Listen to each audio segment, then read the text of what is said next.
Assalamualaikum warahmatullahi wabarakatuh. Sebelumnya saya ucapkan terima kasih kepada Ibu Ega selaku dosen mata kuliah Bisnis Intelligence. Izinkan kelompok kami untuk melakukan presentasi yang berjudul Analisis Retensi Seller menggunakan Bisnis Intelligence pada Tokopedia. Next. Di sini ada pembahasan yang mana akan membahas tentang introduction yang terdiri dari latar belakang masalah, kemudian rumusan masalah dan tujuan. Kemudian di sini ada metode yang mana terdiri dari komponen business intelligence, yang kedua alur proses business intelligence. Kemudian di sini ada discussion yang pertama tentang tantangan dalam pengerjaan studi kasus, kemudian yang terakhir ada results yang mana yang akan membahas tentang data aktivitas seller, kemudian analisis bisnis intelligence, yang mana menggunakan kedua komponen IPO, yang terdiri dari input, proses, dan output. Next. Baik, di sini ada latar belakang masalah, yang mana perkembangan teknologi digital, khususnya e-commerce, telah mengubah cara bisnis berjalan, terutama pada marketplace seperti Tokopedia. Keberhasilan marketplace tidak hanya ditentukan oleh jumlah pembeli, tetapi juga kemampuan mempertahankan seller agar tetap aktif. Jadi, hal ini disebut dengan retensi seller, yaitu kemampuan platform mempertahankan seller dalam jangka waktu tertentu. Namun, dalam praktiknya, masih ditemukan masalah seperti penurunan aktivitas seller, bahkan seller yang berhenti berjualan atau churn. Baik, materi selanjutnya akan dibacakan oleh Putri Regina. Baik, selanjutnya ada rumusan masalah. Dalam penelitian ini terdapat 3 rumusan masalah, yaitu yang pertama, bagaimana tingkat retensi seller pada Tokopedia berdasarkan aktivitas penjualan. Kedua, ada faktor apa saja yang mempengaruhi seller tetap aktif atau berhenti berjualan. Yang ketiga, ada bagaimana penerapan bisnis intelijen dapat membantu analisis retensi seller. Next. Selanjutnya ada tujuan. Tujuan penelitian ini adalah untuk menganalisis retensi seller berdasarkan data aktivitas mereka, mengidentifikasi faktor yang mempengaruhi loyalitas seller, serta menerapkan konsep bisnis intelijen untuk mendukung pengambilan keputusan bisnis. Next.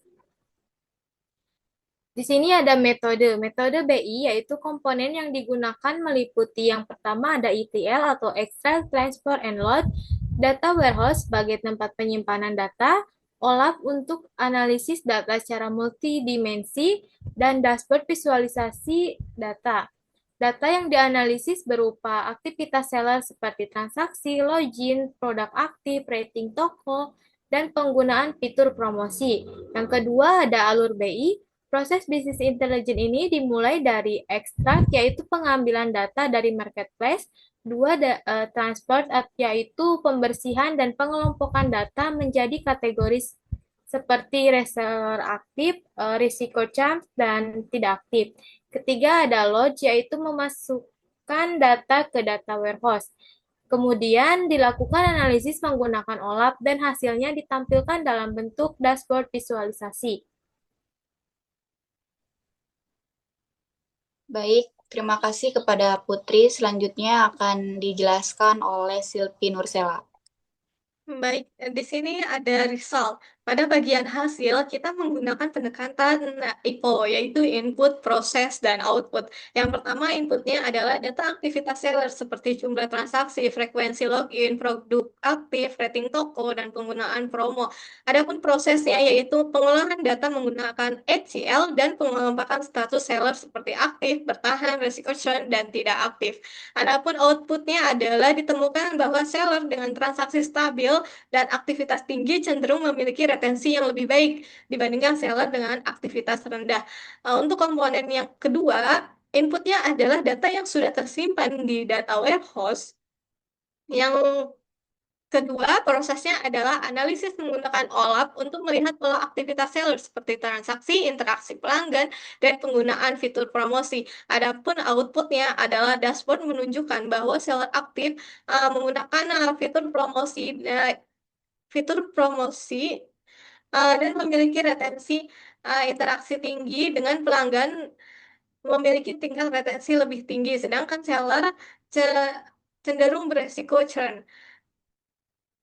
Nah, adapun diskusi di sini, tantangan yang dihadapi selama pengerjaan tugas dengan kelompok kami, yang pertama, kesulitan dalam memahami dan mengolah data aktivitas seller agar sesuai dengan konsep bisnis intelligence seperti ATL, data warehouse, dan OLAP. Yang kedua, tantangan dalam mengelompokkan data seller menjadi kategori seperti aktif, risiko churn, dan tidak aktif berdasarkan indikator yang tersedia. Adapun keterbatasan dalam menginterpretasikan hasil analisis agar dapat disajikan dalam bentuk visualisasi dashboard yang mudah dipahami. Dan yang terakhir, itu tantangan dalam menyusun hasil analisis agar tetap sesuai dengan struktur IMRAD yang diminta dalam tugas. Baik, kembali ke moderator. Baik, terima kasih kepada Silpi Nursela untuk presentasi hari ini. Cukup sekian, kurang lebih mohon maaf. Terima kasih. Wassalamualaikum warahmatullahi wabarakatuh.